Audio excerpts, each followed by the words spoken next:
Welcome back to BST, everybody. We are excited for another show. We missed last week. We were on a trip, but we're back this Tuesday. Doing? What did we do? We were hunting. Hunting. What were we hunting? Pheasant in South Dakota. Pheasants in South Dakota. How many did your great uncle Brian get? I think he got 0, actually. How many did he miss? Maybe the numerous birds he missed. But it was a fun trip, but we didn't have any of our equipment there. We thought about making one, but I don't know. The quality is crappy anyway. Yeah, No disrespect. No, for what we do. The quality would not have been great there, and it's not great now. We're on a budget. No, it would have been. This is budget podcast. That would have been. I don't even know what that would have been. Yeah, but hey, we got arms now for our for our mics, so you can really hear us heavily breathing. Yeah, hopefully it's of a little bit better quality. Maybe, I don't know. We'll see how it sounds. Hey, no show last week, but we grew subscriptions. We did. Right? We did a lot of marketing or advertisement. Really, that's due to Gub. Yeah, great Uncle Brian. Gub carried us. Please drop any comments of what you want us to discuss in the world of sports. Please like and subscribe, and let's get into today's show. And one thing, Jeff Hansen, it better be PG. Okay, let's get into this. This past Sunday night, the Packers beat the Seahawks 30-13. Starting on the Packers side, it's just yet another game that didn't feel really good per se. Like it didn't. The Packers. It didn't feel like complete. I feel like the Packers have not had a complete game all season. So that's a bit frustrating. But I think I kind of look at this and I'm like, so in my opinion, we have not had a really complete or good game. Good offense, good defense, all together. Everything felt in motion, in rhythm, and they're 10-4, and they've got one of the best offenses in the league. I think they've scored like 30-plus points in like 4 or 5 straight games. So honestly, we're pretty spoiled when we're complaining about a 30-13 victory. We are. And saying it wasn't a complete victory. I mean, you know, they don't have the knockout punch sometimes early on. I mean, they delivered it in the fourth quarter late, but really, you know, if not for Jacob's fumble, it's not even close. Yeah, I agree. But you know, I think you can say we're spoiled for complaining about things, but I feel like if you have won for as long as the Packers have, your expectations are at a certain level. No. So I feel like my expectation is for them to have complete games, which has not totally happened this year. I felt like the Packers really came out in the first half and dominated. Like they came out, went up 14-0 right off the bat. Halftime situation was bizarre. Really bad time management by LaFleur. Well, and Love. He made that clear in his post game. I know. That, yeah, it was on him. He shouldn't have let Love audible. Should have had calls for him. So still, that was kind of part of it. Like I feel like, and then I felt like he was pretty conservative. He didn't really try to go for any fourth downs. Really, I think the one that they did, they got stuffed.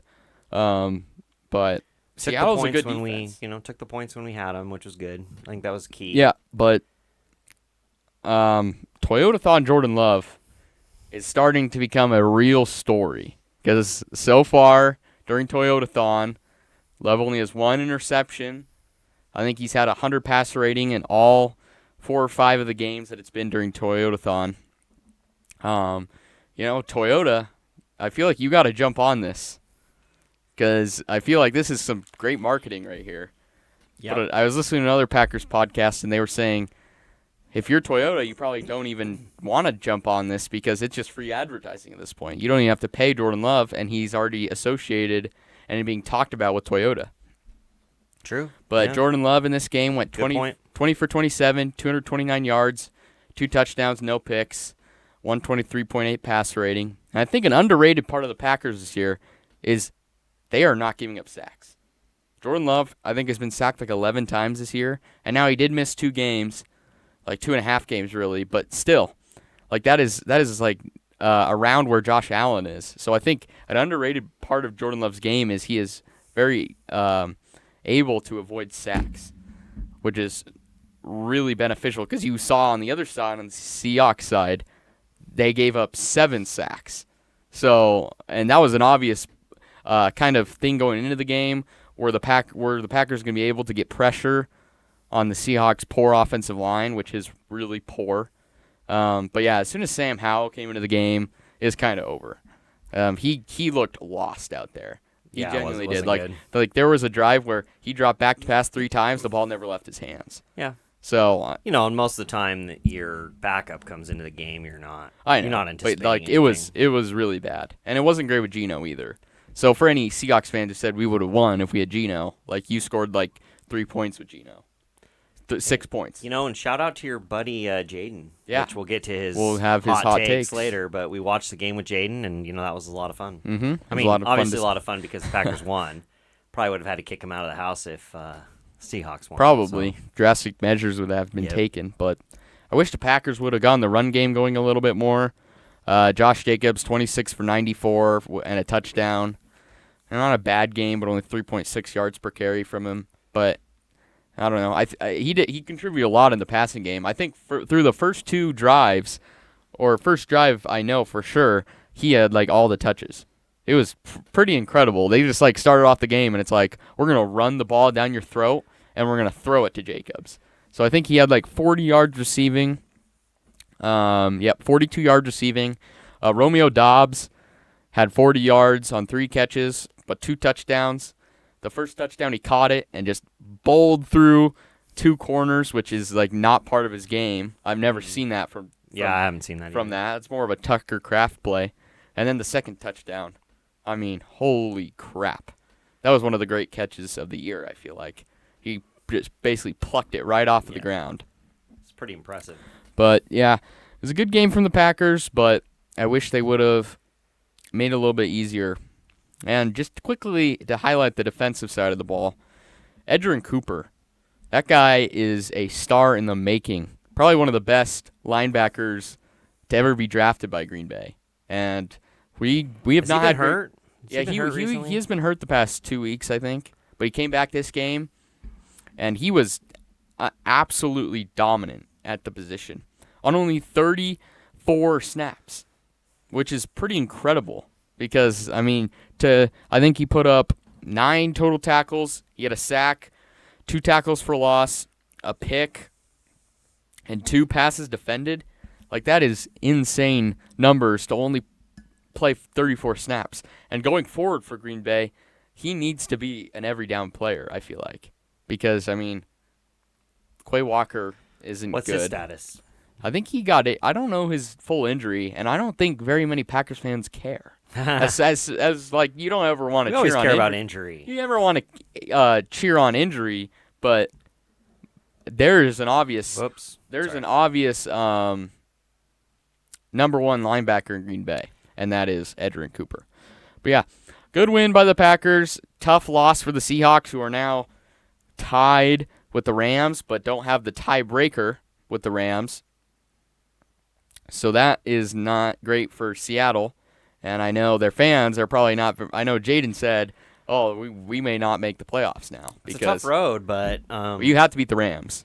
But if they both, might need to beat the Vikings too. Yeah, but if they both go with the same record over these next couple games, I guess they're both the same, aren't they? Both 8-6. Yes, they are. Yeah. Okay. So they're not out. But if they both go with the same record, the Rams have the tiebreaker. Hey, maybe Aaron Rodgers will pull another rabbit out of his hat and beat the Rams this weekend. You never know. The Jets have played a lot of close games, so I think it'll be close. But people are already giving that win to the Rams. And I'm never gonna bet on the Aaron Rodgers Jets at this point. But we'll see. But good win. We'll see what happens. Packers 10-4. You're kind of out of the division. I think there was I saw one scenario, but it involves the Lions. Teams have to lose out. Lions and Vikings having to tie at the end of the year. Yeah. And I'm like, all right, so this is very far fetched. This ain't gonna happen. The division left weeks ago. But I think the scary part for the Packers is you're kind of in a spot where you might have to play Tampa, and I don't know if I want to play Tampa, but I mean you got to beat everybody anyway. Well, the alternative is playing the Rams, so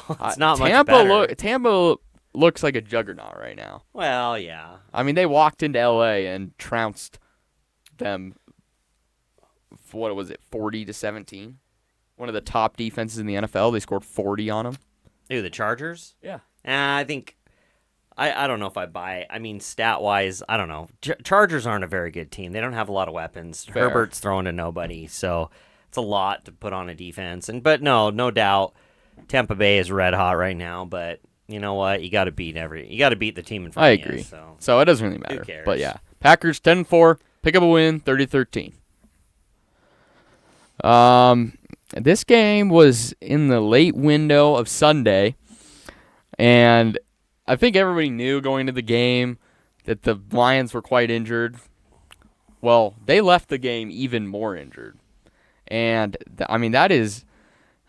But I don't think we should take away what the Bills were able to do. Because as close as the game looks, only a 6-point game, the Bills handled them. Yeah. Like, it was not close. I think it was like 35-14 at one point. Mm-hmm. And then there was kind of some garbage time. Scores. Well, it's the same thing happens every fourth quarter. It seems like teams turn it on and they score and they get a couple stops. The crowd gets into it, usually with the home team. Yeah. Right? I mean, they scored 21 points in the fourth quarter. They went for that, onside kick with 12 minutes left. The whole shtick with Dan Campbell. Riverboat Dan or whatever. What do they call him? I don't know what they call him.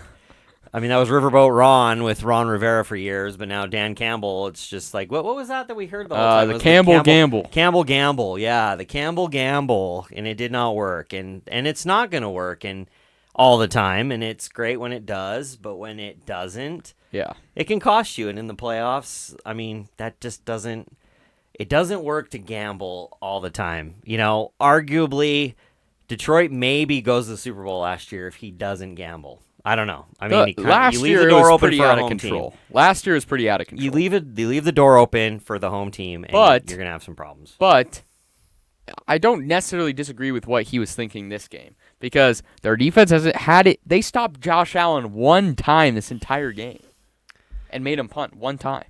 So I get it was really early to do so, but I mean, they weren't stopping him anyway. The argument is it's a 7% chance you recover the onside kick. So you're saying that it was better odds of recovering the onside kick than stopping Josh Allen.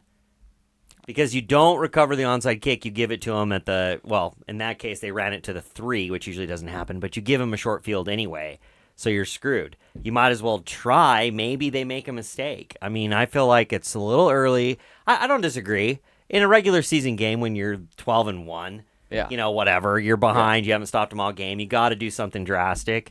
But there was still some time that if maybe you kick it back, you're down 10, you try to play that. Instead of rolling the dice and on a 7% chance, maybe you try to mix in some blitzes or something. Maybe you try to force Josh Allen and the Bills to make a mistake, that you just don't know. It's Monday morning quarterback. It's looking back. It didn't work, so we're killing him for it.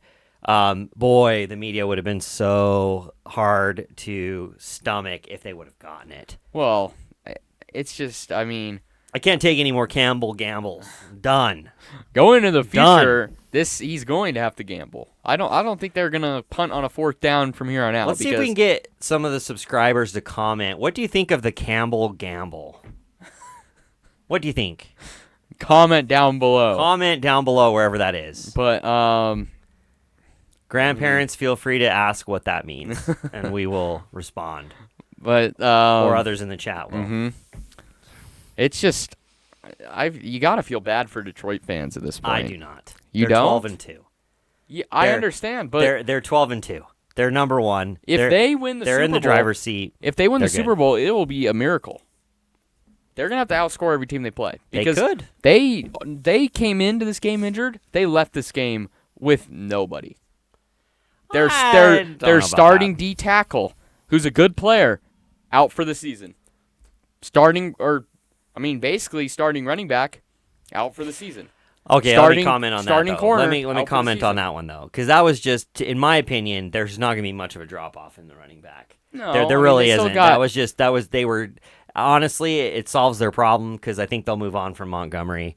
He'll go. They're gonna go with Gibbs. I will not tolerate the Montgomery disrespect. Jahmyr Gibbs will take over, and now you just have free reign where he can do that. But do you understand? You're gonna find somebody to be that short yardage person. I think they'll be fine now. They'll be fine. I think Montgomery is pretty underrated. I think everybody loves Gibbs because he's so fast and shifty. No. But I mean, Montgomery really takes a big load. He is off good. Of I just don't think it's going to be a huge drop off. I think they've got so many weapons on offense still. They can go on a track meet. Look at what Goff did. He did 500 yards and 5 touchdowns in a loss, first time ever. I think that's happened. I agree. So they can outscore anyone. And honestly, I mean, it's next man up. I mean, Packers went into Detroit. They were very depleted. And we struggled to stop. We struggled to score as much as they scored on us. So there could be some teams they face. I think they can score on Tampa. If they get home field, I think that's going to be the key. If they have to go on the road, I don't think they win. But I think we don't understand how bad these injuries are. Who is playing corner for them? Who's playing corner for the Packers? Okay, that is. The Lions would kill to have the Packers starting corners at this point. Because Carlton Davis is out. One of their other corners is out. They already didn't have a great corner position coming into this year. Basically, the only healthy position group on their team is the safeties, which are still very good.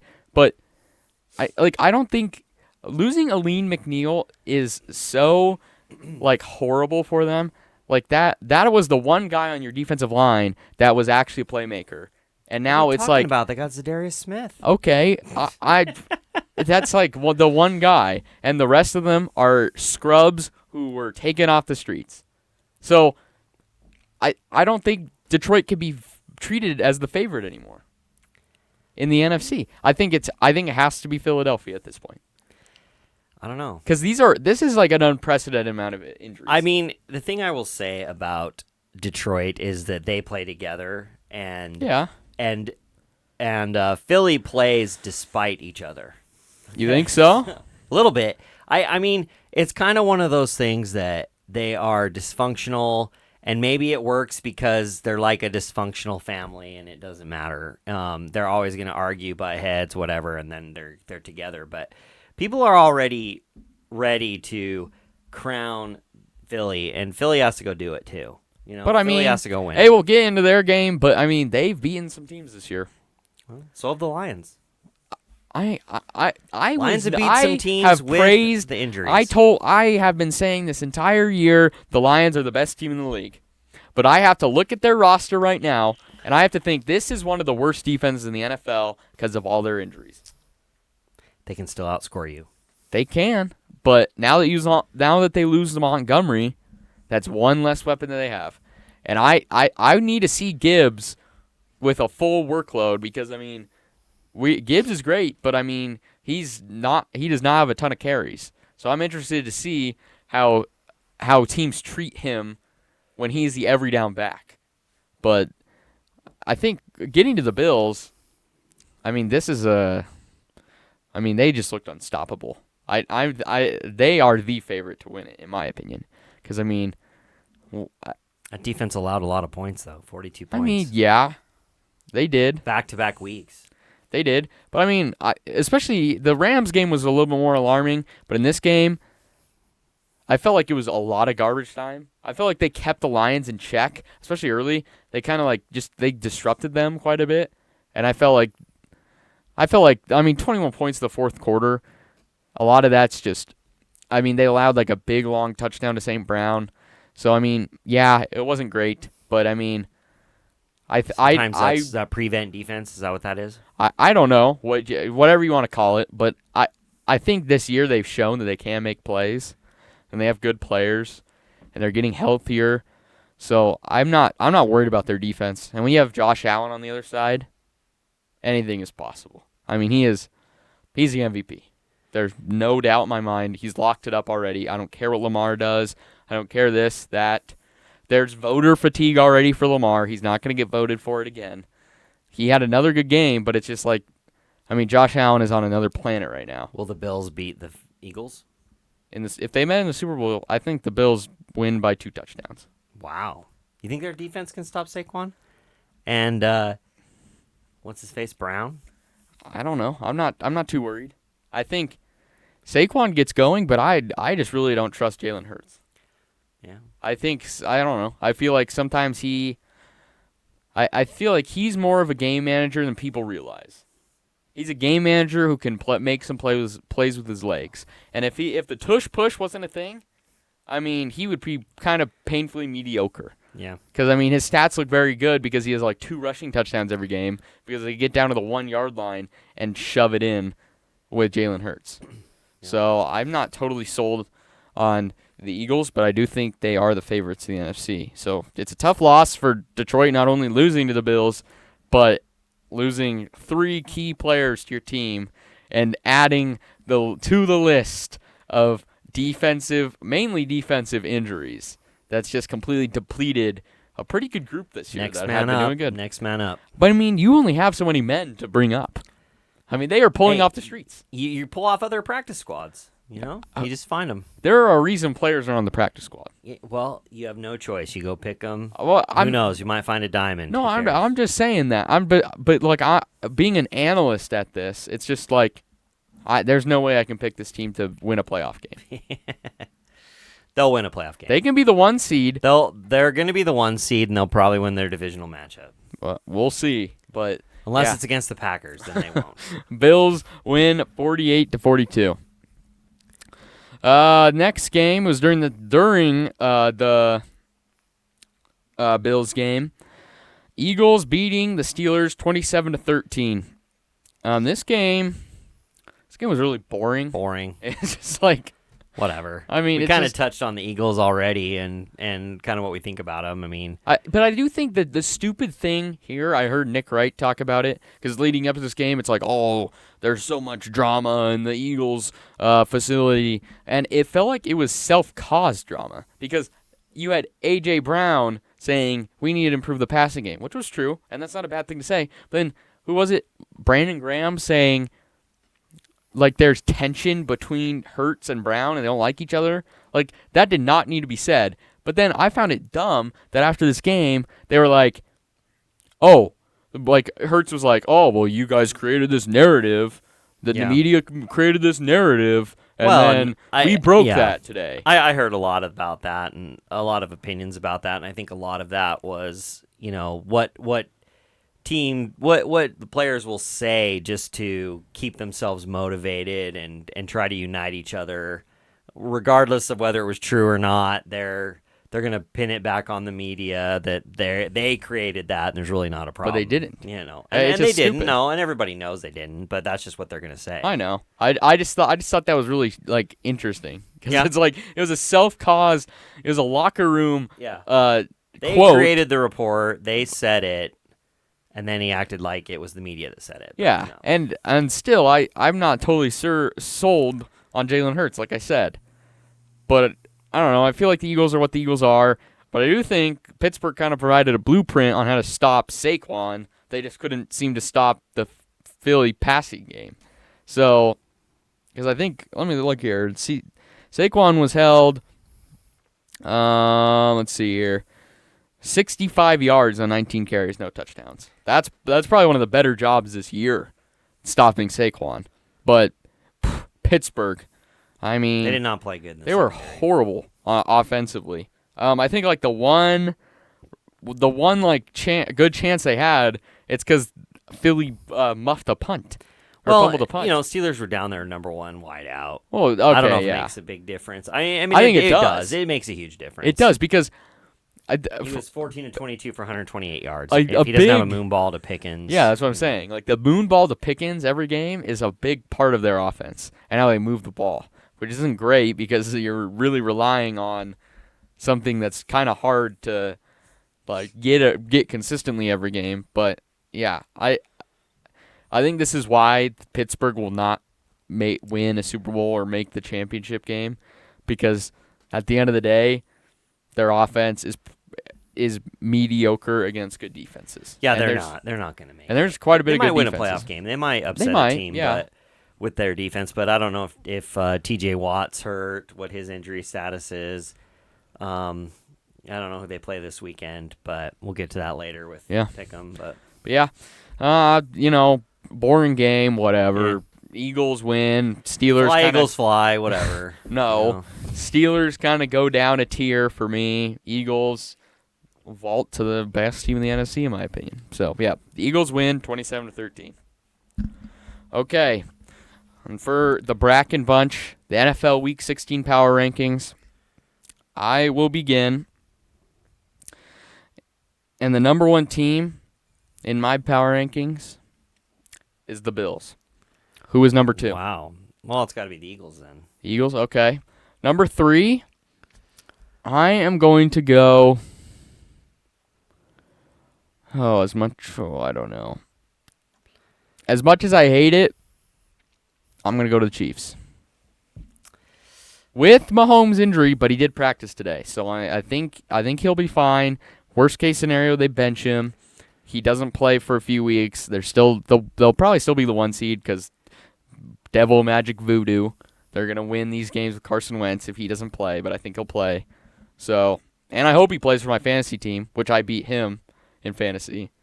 So, that was good. Rigged. You should just hear this guy all day long. Oh, I'm losing. I'm lost. I thought I did. It wasn't looking good, but give me a break. It was not looking good. But yeah. Anyway, Chiefs. Who's number 4? Well, I guess we haven't said the Lions, have we? Okay. Lions drop from 1 to 4. Yeah. Oh, geez. That's a lot of injuries. Disrespect. There's a lot of injuries. I will put at number 5 the Vikings. 6 would be Green Bay. Okay. At number 7, I don't see. It's not. It's got to be Steelers or Ravens. I'm gonna go Ravens just because I feel like the Ravens, even though they lost to the Steelers, I think the Ravens can win a Super Bowl. They play the Steelers Ravens is this week. Yeah. Right. Yeah. Number 7. Well, it's got to be, I guess, the Steelers. Okay. Number 8. I'm going to go. I'm going to go to the Rams. The Rams. Yeah. Wow. Yep. Okay. Well, you've got an 8-6 team you're putting above 3 9-5 teams. You got the Texans at 9-5. You got the Commanders at 9-5. Yep. And then you've got the Broncos at 9-5. Yep. Broncos to me feel like a really surprising 9-5. Yeah. I don't know that they're that good. I think they've just made some good plays. Mm-hmm.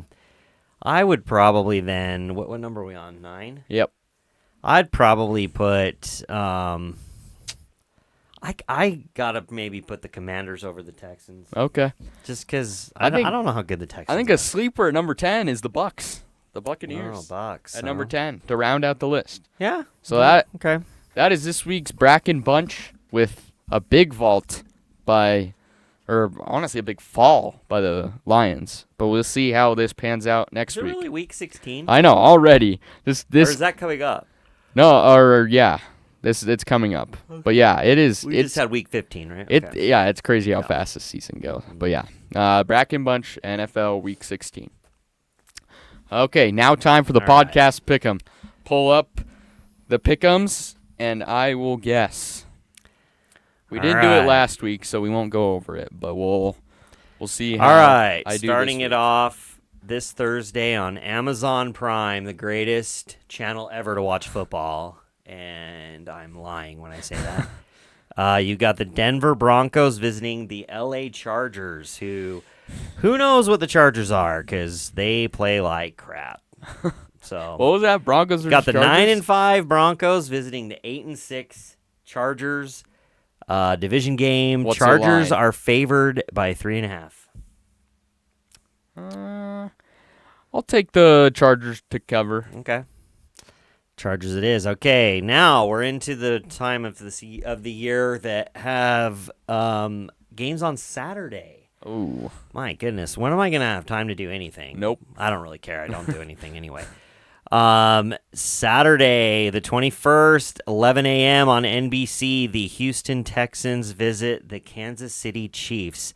And oh my God, the Chiefs are a home dog at 2.5 points. How the hell do you do that? Well, because Mahomes might not play. Who cares? It's the Texans. They can't beat anybody. If Mahomes doesn't play, the Texans will win. This line could change. I think Mahomes will play, so I'm going to pick the Chiefs outright. Okay, Chiefs outright. Okay, so we've now got the other slot on Saturday at 2:30 on Fox.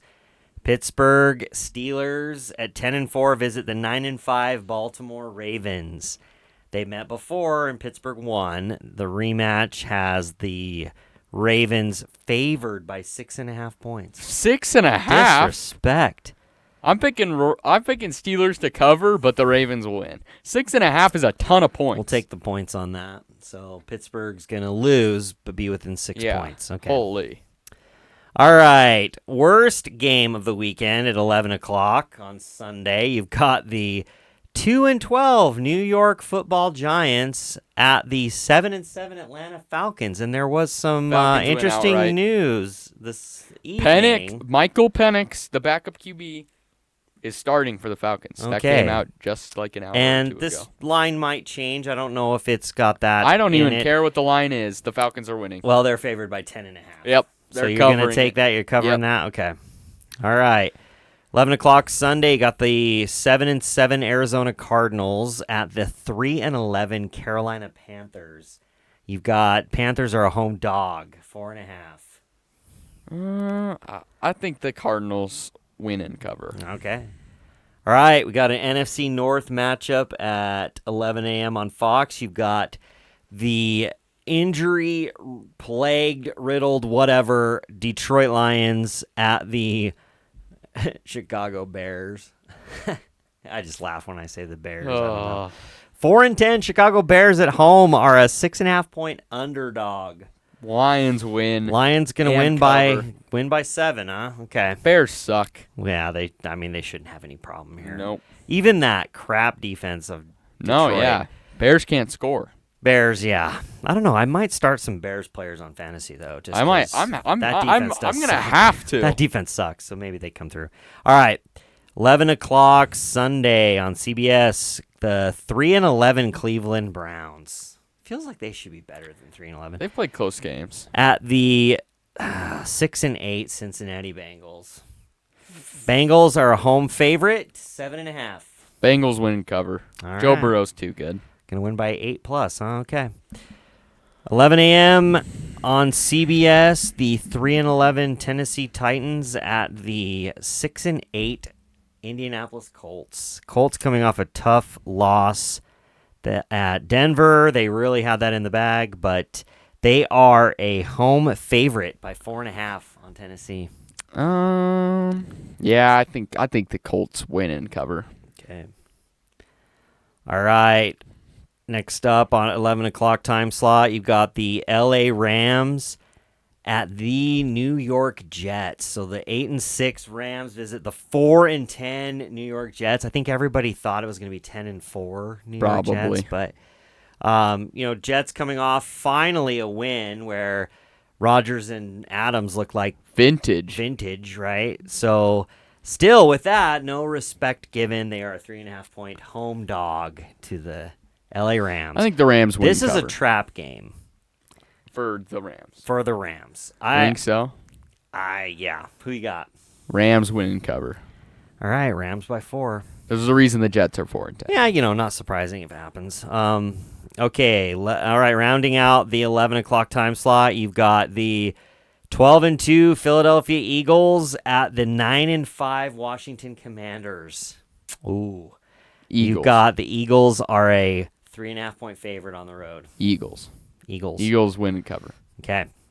All right, first game in the 2:05 time slot. You've got the Minnesota Vikings 12-2 at the 8-6 Seattle Seahawks. Geno Smith, don't know if he practiced today, got banged up in that game. They are a 4.5 point home dog to the Vikings. Vikings win and cover. Okay. All right, 2:25 time slot. You've got the 3-11 New England Patriots at the 11-3 Buffalo Bills. The Bills are favored by 14.5 at home. It's going to be a tough one. Bills win that? and cover. Oof. Jeez. Man, that's going to be a lot of game, big lines today, but I don't care. Okay. All right. 225 time slot. You got the 6-8 San Francisco 49ers at the 6-8 Miami Dolphins. Miami 1.5 point favorite at home. I think Miami wins. It feels like the Niners are just broken. Niners are gonna, At least the Dolphins are like in the middle of the pack, and it feels like they've actually fought this year, and the Niners are done. Yeah. All right, 225. You've got 3-11 Jacksonville Jaguars. Not sure how they still have a head coach employed. At the 2-12 Vegas Raiders. Vegas is a 1.5 point home favorite. I'll just say this. Who the hell is watching this game? Nobody. I don't know if anybody's I hope watch nobody this game. is. This game's going to suck. No disrespect, Grandpa, to the Raiders, but I'll pick the Raiders. It's not fun. I'll pick the Raiders to cover. All right. Okay, all right. That was the last 225 slot. So the Sunday night game, again, schedule makers. Why aren't you flexing out of this crap? You've got the 8-6 Tampa Bay Bucks at the 6-8 Dallas Cowboys.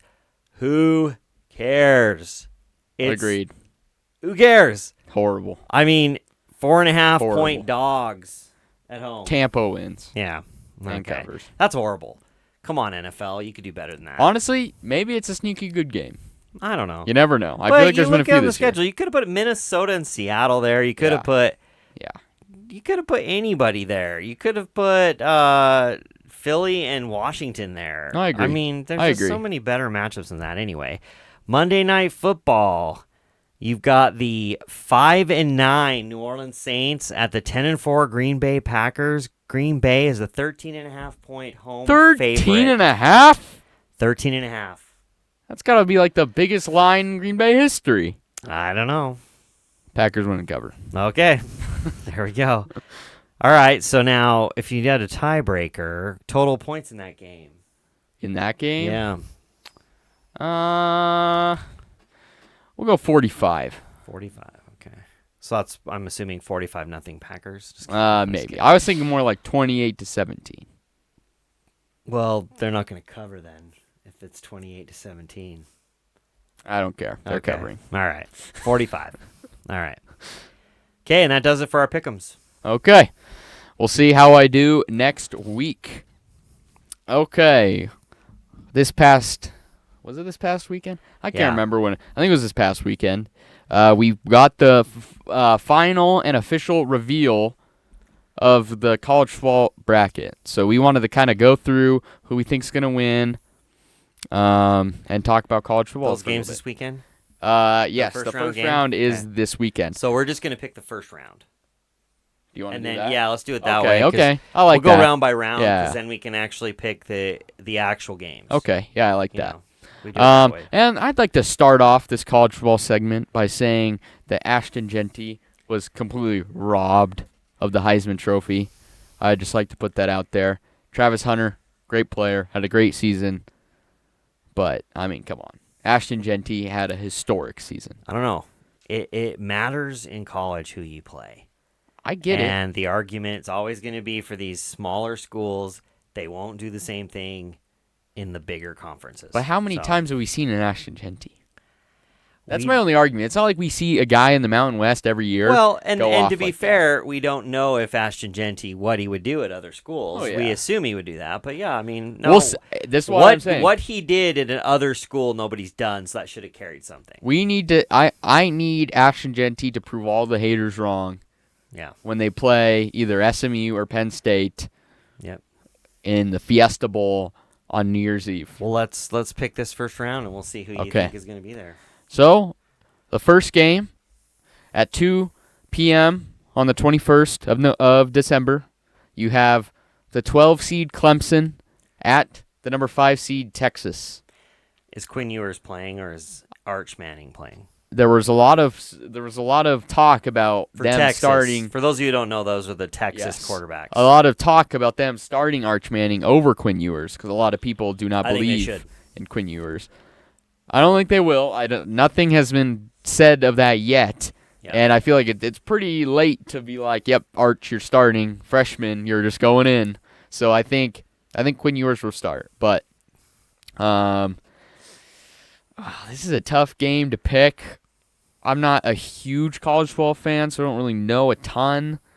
Clemson snuck in because they won the ACC. I think Texas at home is maybe going to be the difference. Well, I mean, Clemson was not a great team all year, but they were able to sneak into the ACC championship.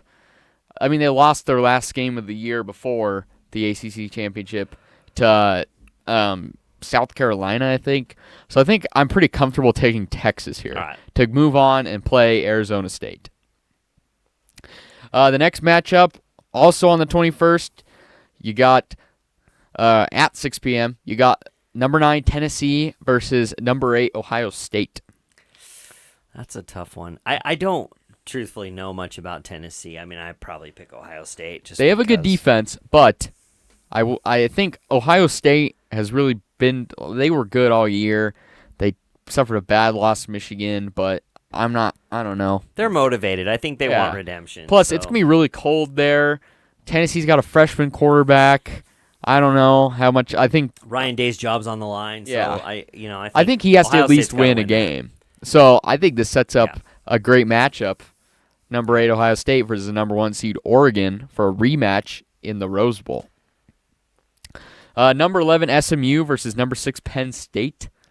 Watched Penn State play a little bit against Oregon. I don't know. I'm not sold. I'm not sold on Penn State being able to do that, but I've seen no games. I haven't seen any of SMU's games, so I have no idea how to pick that one. I think if we do see an upset, it's going to be SMU beating Penn State.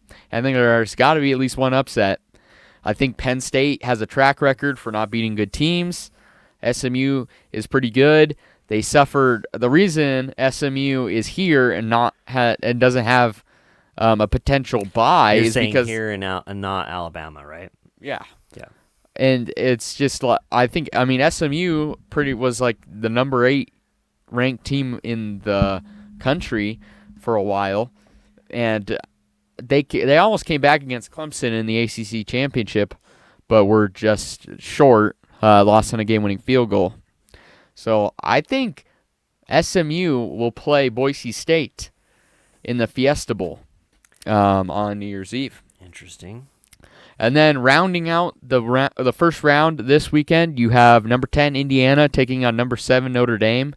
To be fair, the only Notre Dame game I watched this year was the one they lost. Yeah. So, but I think Indiana.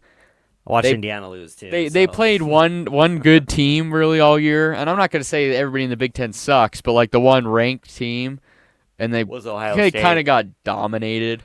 So I think Notre Dame wins this one. Yeah, I picked Notre Dame. And it sets up a matchup with Georgia in the Sugar Bowl on New Year's Day. So that's it for our pick'ems. We'll see how these line up next week when we get to the second round. So in this pick'em that you're in, do you have to pick them all right now, or can you wait? No, we can wait, and we'll see how this looks next week. We'll see. Okay. I think the one upset will be SMU, but we'll have to see. And of course, whoever plays Boise State will be cheering for Boise State. Moving on to Jaden's hot takes. He sent me in a few today. So we'll see what we got here. Seems like I heard a few when we were watching the Seahawks game with him. Yeah, I think something about that. That's sincerely, or who's that guy that Sincere McCormick. Sincere McCormick. I think he thought he was going to go off. Or he didn't. Have a ton of points. He got hurt. He was on his fantasy that team. could be a Jaeden jinx. Yeah, I agree. Maybe that was a Jaeden jinx. But he doesn't watch this, does he? I don't know if he does. He might. But so his first hot take is the Lions are second round exits, which could mean they don't get the 1 seed and they beat somebody in the first round, or they get the 1 seed and then they lose. So it's a pretty hot take. especially if they get the 1 seed, losing in the second round. I don't know how hot the take is. I think that's kind of like, if they're going to have that happen, it's because of injury, Yeah. And I don't know how the bracket's going to line up, who they would be in line to play in the divisional round from the wild card round, but I think it would take a Green Bay, a Tampa Bay, Rams team to knock them out. So I agree. Anyway. And then his second one is the Bengals pay Jamar Chase an NFL record amount of money for a wide receiver. Well, which he said would be $40 million a year. No, which is $5 million more than the next highest paid, and the current highest paid, which is Justin Jefferson. So Justin Jefferson's $35 million a year? Yes. So he thinks they'll pay him $40 million. Yeah. A year. I mean, it could happen. But the thing is, $40 million a year. I don't think the Bengals will do that. You're approaching quarterback numbers, which is crazy. I mean, it's possible they do 36 or 35, whatever. I could see them going a million, up to $1 million or $2 million above. But I don't see. What's 40. more likely, Jamar Chase gets 40 or Purdy gets 60? Purdy gets 60 because the 49ers seem pretty heart set on that, which is going to be a mistake if they even sniff paying him that much. Why would they do that? Which, I mean... Goodbye, any window. Yeah. You can say all you want, but it is going to be an absolute mistake if they do that. And they're already paying too many people. I don't know how they pay him that much. Oh, yeah. They're a mess. They're an absolute mess. I do not envy John Lynch's job right now. And finally, his last hot take that he's blessed us with is the Eagles win the Super Bowl. That's not hot at all. I mean, it is somewhat like a normal hot. take. It is somewhat hot, but I think they're like 1 or 2 in the league or in the conference, so that's not that hot. That's like saying, I mean, if he's talking like the 7th seed Commanders or whatever are going to win it, that's hot, but nah, that's weak. But when I told him the Bills would win the Super Bowl, he tended to agree. So I think... So he doesn't even know what his take is. No. Okay. I've told you this. He is up and down with his takes. Does he have ADD? I don't know. I have no idea. Just kidding, Jaeden. You're awesome. Thanks I like watching football with you, Jaeden. So come on back anytime you want to see the Seahawks lose. You're good. And we appreciate you blessing us with your amazing hot takes. Jaeden, we really do. This is a great segment for us. This is probably the best. This is probably the best one that we have. Yes. So keep them coming. Tune in next week. We need to get Jaden's picture up there so people know this guy's actually real. Yeah, we will. So we'll get a cutout of him. Picture of him just like waving or some cheesy smile or something. I like that. But tune in next week to hear more amazing hot takes. And on this day in sports, which is December 17th, as I scroll through here, in 1920, AL, which stands for American League, votes to let spitball pitchers continue to use it. How come we can't now? I don't know. I don't know. Let's get it interesting. Yeah, right? Come on. I know. Let's bring back the sticky stuff. Sticky substances need to come back so that we can. It was so much cooler when that was a thing. So, kind of a stupid move by Major League Baseball. We might as well bring back sign stealing too. Sign stealing. Bring it all back. Well, electronic sign it's the only way the Astros can win. So let's bring all that back. Let's just make it all more interesting because baseball is a very uninteresting sport as it is. Oh God, Chicago Bears win first title. Oh yep, 1933. Chicago Bears in 1933 win first title. Wow. All right. Oh, Packers in 1944 win 6th league title. So that's pretty cool. I'm okay with that. Yeah. Let's see. Ooh, here we go. Gretzky's 800th point. Oh, wow. Wayne Gretzky scores 800 points. For those of you that don't know who Wayne Gretzky is, I feel bad for you. Greatest hockey player of all time. I feel bad for you. In 1983, he did that. Let's see here. One day we may have a segment just on the great one, Wayne Gretzky. Yeah, maybe during the NFL offseason when there's barely any sports going on. Let's see here. Oh, great. In 2022, the Minnesota Vikings recover from 33 down at halftime. 33-0. I remember Beat this. the Indianapolis Colts 39-36 in overtime. Freaking Matt Ryan. Biggest comeback in NFL Matty history. Ice that everybody says, man. Yeah, because he cooled way off. Oh, it was Horrible. a disgusting game to watch. Terrible. I remember I was at work, and I'm like, I went over one of my coworkers. I'm like, dude, the Vikings are down 33-0 at halftime. I'm like, they're getting destroyed. That's horrible. But it was kind of like a vision of things to come for them, because then they lost that year in the wild card round. That's perfect. So it was a good year for that, but not that game. Hey, that was Danny Dimes. Danny Dimes and the Giants. Now he's the on Giants' the Vikings. last win? Yeah, I think so. I think it was probably the last Yeah. one. But that is this Certainly day. the last year they won a game at home. I think, yeah, right? they're bad. They're bad now. But yeah, this is this week's on this day in sports.